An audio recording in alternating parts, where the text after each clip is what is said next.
नमस्कार. आज आपण भारतात तरुणांसाठी आणि त्यांच्या शिक्षणासाठी ज्या काही महत्त्वाच्या योजना आहेत, त्यावर जरा सविस्तर बोलणार आहोत. आपल्याकडे काही सरकारी कागदपत्र आणि अहवाल आहेत आणि आज आपलं उद्दिष्ट साधं आहे, की नक्की काय विचार केला जातोय हे समजून घेणं. म्हणजे अगदी बंगळुरूमधल्या एका सामाजिक मोहिमेपासून ते थेट यूकेमध्ये काम करण्याच्या संधीपर्यंत या सगळ्यामध्ये नक्की काय दडलंय? चला, खोलात जाऊया. नक्कीच. कर्नाटकातली युवा शुद्धी अभियान. आता बघा, अंमली पदार्थ विरोधी अभियान म्हटलं की आपल्या डोळ्यासमोर पोलिसांच्या धाडी येतात. पण हे प्रकरण जरा वेगळं वाटतंय. अगदी बरोबर आहे. आणि हेच याचं वैशिष्ट्य आहे. इथे भर कायद्याच्या वापरावर नाहीये, तर समस्येच्या सामाजिक आणि मानसिक पैलूंवर आहे. राज्यपाल थावरचंद गेहलोत यांनी स्वतः यात लक्ष घातलंय, त्यामुळे याला एक प्रशासकीय गांभीर्य आलंय. पण खरी गंमत त्यांच्या कार्यपद्धतीत आहे. ते शाळा कॉलेजांमध्ये जाऊन फक्त भाषणं देत नाहीत, तर शिक्षक आणि पालकांसाठी कार्यशाळा घेतात. अच्छा, म्हणजे ते थेट मुलांपर्यंत नाही, तर त्यांच्या जवळच्या लोकांपर्यंत पोचतायत. एक्झॅक्टली. कारण त्यांना माहिती आहे की तरुणांपर्यंत पोहोचण्याचा सर्वोत्तम मार्ग त्यांचे पालक आणि शिक्षकच आहेत. म्हणजे हा दृष्टिकोन पकडा आणि शिक्षा करा नाही, तर समजून घ्या आणि मदत करा असा आहे. आणि मला यातली अजून एक गोष्ट खूप महत्वाची वाटली, की याला गृहशुद्धी अभियानाशी जोडलंय, जे बाल तस्करीवर काम करतं. व्यसनमुक्ती आणि बाल तस्करी हे कसं जोडलं गेलंय? हो, वरवर पाहता हे दोन वेगळे विषय वाटतात, पण त्यांच्या मुळाशी एकच गोष्ट आहे: असुरक्षितता. जे तरुण व्यसनाच्या आहारी जातात किंवा जी मुलं तस्करीच्या जाळ्यात अडकतात, ती दोन्ही समाजातील सर्वात असुरक्षित गट असतात. अगदी बरोबर. आणि अनेकदा व्यसनाधीन तरुणांना गुन्हेगारी टोळ्या पैशांचं आमिष दाखवून बाल तस्करीसारख्या कामात ओढतात. त्यामुळे सरकारने काय केलंय, तर या दोन्ही समस्यांना एकाच छत्रीखाली आणून एक सुरक्षा कवच तयार करण्याचा प्रयत्न केलाय. हा एक खूप समग्र म्हणजे हॉलिस्टिक दृष्टिकोन आहे. म्हणजे कर्नाटकात तरुणांना चुकीच्या मार्गावरून परत आणण्यावर भर आहे, पण मध्य प्रदेशात एक वेगळीच गोष्ट आहे. तिथे अनेक तरुणांना योग्य मार्ग सापडत नाहीये. तिथे पार्थ नावाची एक योजना सुरू झालीय. हो, आणि पार्थ योजना ही ग्रामीण भागातील तरुणांच्या एका मोठ्या आकांक्षेला हात घालते. सैन्य आणि पोलीस दलात भरती होण्याची. बरोबर. अनेकांमध्ये क्षमता असते, इच्छाशक्ती असते, पण योग्य मार्गदर्शन नसतं. लेखी परीक्षेची तयारी कशी करायची, शारीरिक चाचणी कशी असते, हे माहीतच नसतं. आणि पार्थ ही दरी भरून काढते. हो. आणि यातली सगळ्यात हुशारीची गोष्ट म्हणजे यासाठी सरकारने कोणताही नवीन खर्च केलेला नाही असं मी वाचलं. बरोबर. आणि इथेच या योजनेचं यश दडलंय. प्रत्येक जिल्ह्यात, तालुक्यात क्रीडा संकुलं, मैदानं आधीपासूनच आहेत की नाही? हो, आहेत की. याच पायाभूत सुविधांचा वापर केला जातोय. सकाळी आणि संध्याकाळी निवृत्त लष्करी अधिकारी किंवा पोलीस अधिकारी या मुलांना प्रशिक्षण देतात. म्हणजे शून्य खर्चात एक मोठी व्यवस्था उभी केली आहे. ठीक आहे, म्हणजे हे प्रशिक्षण त्यांना सैन्यात भरती व्हायला मदत करेल. पण याचे सामाजिक परिणाम काय? विशेषतः बालाघाटसारख्या नक्षलवाद प्रभावित भागाचा उल्लेख आहे. तिथे फक्त नोकरी देणं हेच ध्येय आहे का, की यामागे काहीतरी मोठा विचार आहे? अगदी बरोबर मुद्दा आहे हा. इथे फक्त नोकरीचा प्रश्न नाहीये. विचार करा, जेव्हा बालाघाटसारख्या भागातील एक आदिवासी तरुणाला योग्य प्रशिक्षण मिळतं आणि तो गणवेश घालून गावात परत येतो, तेव्हा तो तिथल्या इतर 10 तरुणांसाठी एक प्रेरणास्थान बनतो. जेव्हा त्यांना गणवेशाची प्रतिष्ठा आणि स्थिर पगाराचा सन्मानजनक मार्ग दिसतो, तेव्हा नक्षलवादांकडून मिळणाऱ्या पैशांचं आकर्षण आपोआप कमी होतं. अच्छा, म्हणजे ही एक प्रकारे सकारात्मक भरती आहे, जी नकारात्मक भरतीला शह देते. अगदी. हा फक्त रोजगार नाही, तर राष्ट्र उभारणीत सहभागी होण्याची संधी आहे. वा, म्हणजे एका बाजूला सैन्यासाठी तयार तरुण मिळतायत आणि दुसऱ्या बाजूला अंतर्गत सुरक्षेचा प्रश्नही हाताळला जातोय. आता आपण राष्ट्रीय आणि आंतरराष्ट्रीय पातळीवर येऊया. उच्च शिक्षण हा अनेकांसाठी एक महत्त्वाचा मार्ग असतो, पण ते खूप महाग झालंय.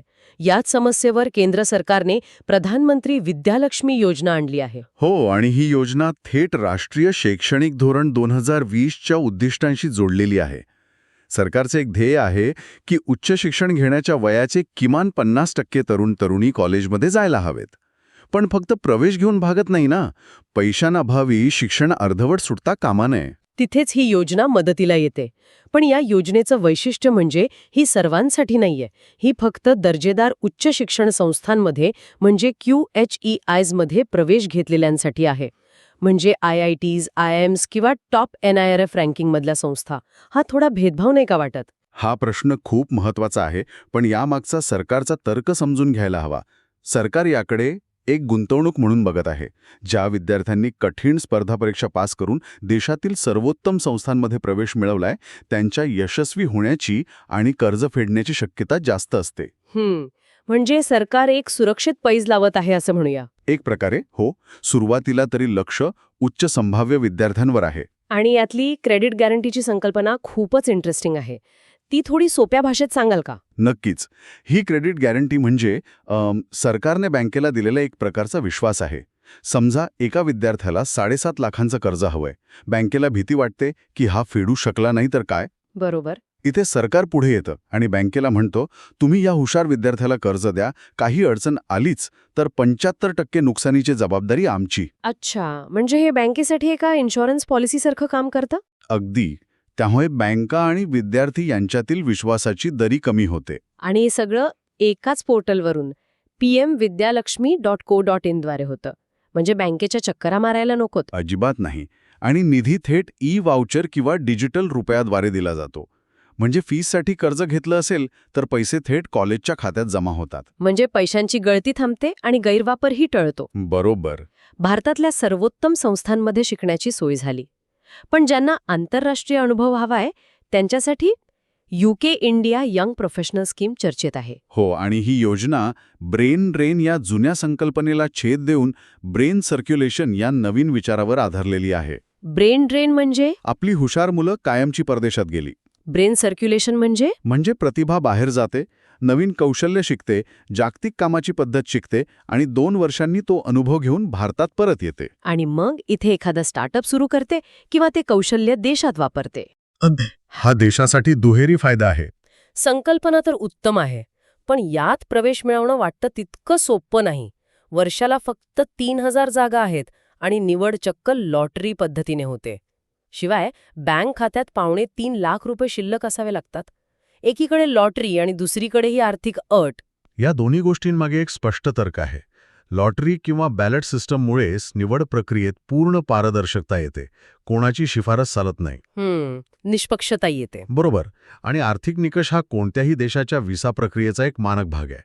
त्यांना खात्री करायची असते की तिथे आलेला तरुण सुरुवातीला स्वतःचा खर्च उचलू शकेल. आणि हा विजा फक्त 2 वर्षांसाठी असतो, तो वाढवता येत नाही. हो, आणि यातूनच या योजनेचा उद्देश स्पष्ट होतो. हा कायमस्वरूपी स्थलांतराचा मार्ग नाही, ही एक व्यावसायिक देवाणघेवाण आहे. 2 वर्ष काम करा, अनुभव घ्या आणि परत जा. अगदी. या सगळ्या योजनांमध्ये मला आसामची गुणोत्सव योजना सर्वात जास्त रंजक वाटली. कारण आत्तापर्यंत आपण संधींबद्दल बोलत होतो, पण ही योजना शिक्षणाच्या मूळ पायावर म्हणजे गुणवत्तेवर काम करते. म्हणजे फक्त मुलांना शाळेत घालणं नाही, तर ते तिथे जाऊन नेमकं काय शिकतायत याच्या मुळाशी जाणारी ही योजना आहे. तुम्ही अगदी योग्य ठिकाणी बोट ठेवलंय. अनेक वर्ष सर्व शिक्षा अभियानामुळे शाळांमधली पटसंख्या तर वाढली, पण मग असरसारखे अहवाल आले आणि त्यांनी दाखवून दिलं की 5वीतल्या मुलाला दुसरीचं गणित सोडवता येत नाही. हो, ते आपले खूप धक्कादायक होते. म्हणजे मुलं शाळेत तर येत होती, पण काही शिकत नव्हती. गुणोत्सव, ज्याचा अर्थ आहे गुणांचा उत्सव, हा याच समस्येवरचा एक पद्धतशीर उपाय आहे. याची जी त्रिस्तरीय रचना आहे ती खूप विचारपूर्वक केलेली दिसते. आधी शाळा स्वतःचं मूल्यांकन करते, मग बाहेरचे अधिकारी येतात. हो, यातला पहिला टप्पा म्हणजे स्वमूल्यांकन हा खूप महत्वाचा आहे. इथे शाळेला स्वतःच्या उणीवा ओळखण्याची संधी मिळते. आणि मग दुसरा टप्पा बाह्य मूल्यांकन, ज्यात IAS, IPS दर्जाचे अधिकारी थेट शाळांमध्ये जातात. पण ही रचना कागदावर तर उत्तम दिसते. प्रत्यक्षात एक जिल्हाधिकारी ज्याच्याकडे जिल्ह्याची जबाबदारी आहे, तो खरंच एका शाळेला किती वेळ देऊ शकतो? हे व्यवहार्य आहे का? हा खूप व्यवहार्य प्रश्न आहे. पण इथे त्या अधिकाऱ्याची भूमिका एका मार्गदर्शकाची आहे.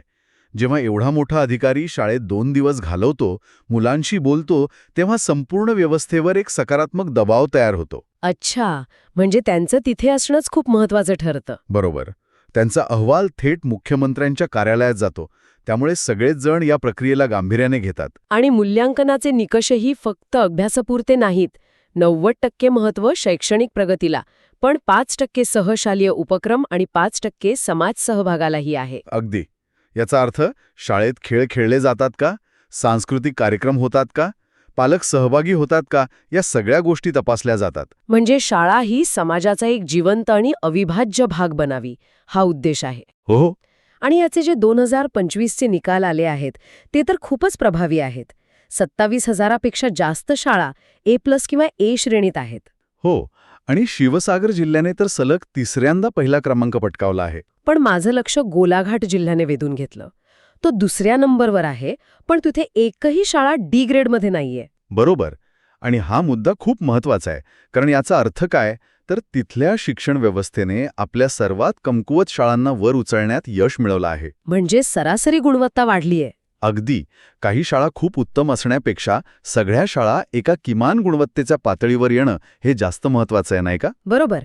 हे समतापूर्ण शिक्षणाच्या दिशेने एक मोठं पाऊल आहे. तर मग या सगळ्या माहितीच्या डोंगराचा, या मूल्यांकनाचा अंतिम उपयोग काय? याचा अर्थ असा की आसाम सरकारने आता उत्तरदायित्वाची म्हणजे अकाउंटेबिलिटीची एक भक्कम चौकट तयार केली आहे. त्यांच्याकडे आता प्रत्येक शाळेचा, प्रत्येक वर्गाचा, अगदी प्रत्येक विद्यार्थ्याचा तपशीलवार डेटा आहे. म्हणजे डेटा ड्रिव्हन पॉलिसी झाली ही. हो. आता त्यांना नक्की कळतं की शिवसागर जिल्ह्यातल्या 7वीच्या मुलांना गणितात अडचण आहे, तर गोलाघाटमध्ये इंग्रजी वाचनावर लक्ष द्यायला हवं. म्हणजे उपाययोजना अधिक अचूक आणि प्रभावी होतात. तर आज आपण तरुणांशी संबंधित 5 पूर्णपणे भिन्न उपक्रमांचा आढावा घेतला. कर्नाटकातील व्यसनमुक्ती मोहिमेपासून ते आसाममधील शाळांच्या गुणवत्तेच्या मूल्यांकनापर्यंत. 5 वेगवेगळ्या समस्या आणि 5 पूर्णपणे भिन्न उपाय. पण या सर्वांना जोडणारा एक समान धागा आहे. तो म्हणजे अधिक लक्ष्यकेंद्री, माहिती आधारित आणि समग्र दृष्टिकोन. केवळ वरवरच्या समस्यांवर पैसा खर्च करण्याऐवजी एक व्यवस्था निर्माण करण्यावर भर दिसतोय. मग ती कर्जासाठीची डिजिटल प्रणाली असो किंवा सैन्य भरतीसाठीचं प्रशिक्षण केंद्र असो. एक दीर्घकाळ टिकणारी रचना दिसतीये. हो. या सर्व योजना तरुणांना संधी आणि सुरक्षा देण्यावर लक्ष केंद्रित करतात हे निश्चित. पण या चर्चेच्या शेवटी एक प्रश्न उरतोच. या योजनांमधून मिळालेल्या संधींचा उपयोग करून तरुण स्वतःच्या आणि समाजाच्या विकासात किती आणि कसा हातभार लावतील हे पाहणं महत्त्वाचं ठरेल.